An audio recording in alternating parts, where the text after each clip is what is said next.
Telus has announced job cuts after a sharp drop in its quarterly net income.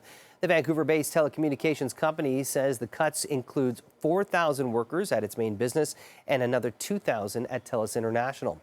It will offer early retirement and voluntary departure packages. Telus says its second quarter net income fell 60% from the same period last year to $196 million. Meanwhile, Stats Canada says the employment numbers slightly changed last month as the economy lost a modest 6,400 jobs. The federal agency says job losses were led by the construction industry, while the greatest job gains were made in healthcare and social assistance. Meanwhile, the unemployment rate ticked up to 5.5% amid population growth, and July marks the third consecutive month that the unemployment rate has risen. Well, we've been hearing from analysts that job numbers may help inform how the Bank of Canada approaches policy going forward. And with more on that, we're joined live by BNN Bloomberg's Paul Bagnall. This is obviously a troubling time for many families. Yeah. And I think, when you look back over many years, the topic of interest rates hasn't really startled too many people, but now it does. Right. Let's talk about what the Bank of Canada could potentially do in light of these new job numbers. So the Bank of Canada, Jamie, is set to make another policy announcement, as it's called, or a rate announcement in early September, and another one after that in October. And the current thinking among economists and traders who watch this very closely is that the bank is likely not to raise rates at the September meeting, so there'll be a so-called pause there.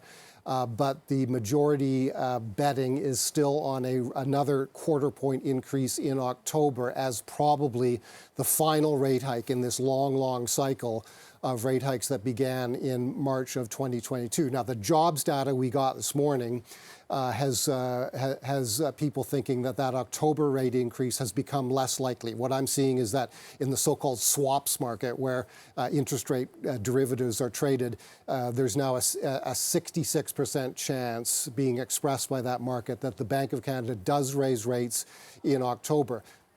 Yesterday, that percentage was 75%. The reason for this is that the jobs data that you've just told viewers about is very much indicative of a slowing Canadian economy. And how much is the policy, changes tied to that specific economic indicator? I'm guessing it's closely tied. Yeah, what the bank wants to do is bring inflation down. It has made a lot of progress. A year ago, inflation was close to 8%.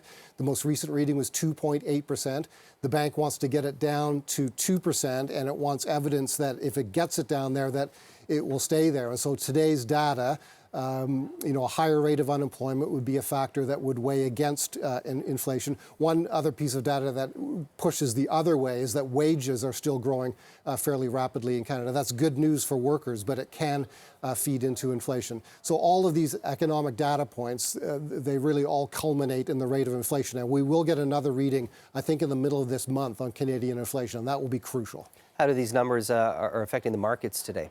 There's no real takeaway for the Canadian stock markets. The Canadian market, to be honest, is much more influenced by economic news in the United States because it affects economies all over the world. So we don't really see Canadian economic data affect the broader Canadian market, with perhaps the exception of the bank stocks, but there's no real trend there today. We've seen, I think I've lost count, I think there's 9 interest rate hikes or 10 hikes we've had over the last year and a bit. This has obviously impacted so many Canadian families. And I'm curious, given what's happening in the economy, how do you anticipate, moving forward that when it comes to the housing market, for instance, or when it comes to, retail, how are people holding back on the spending, or are they just realizing that this is just a sign of the times, this is the new norm?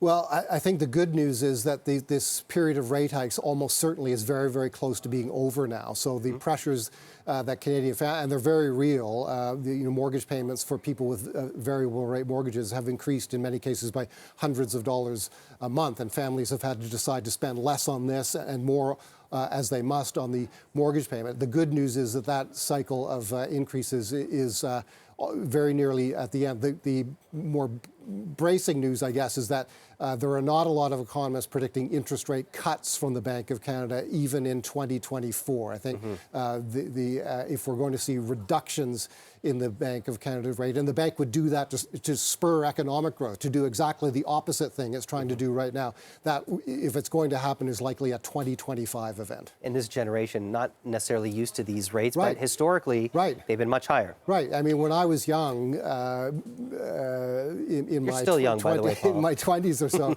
interest rates were 18% or something. Mortgages came with 18% mortgages. And then, the big event was the financial crisis of 2008. That hammered global economies. It put economies into slow growth mode. And one reflection or outcome of slow economic growth is low inflation and therefore very low interest rates. BNN Bloomberg's Paul Bagnall. It's always great to chat. Thanks for joining us. Jamie.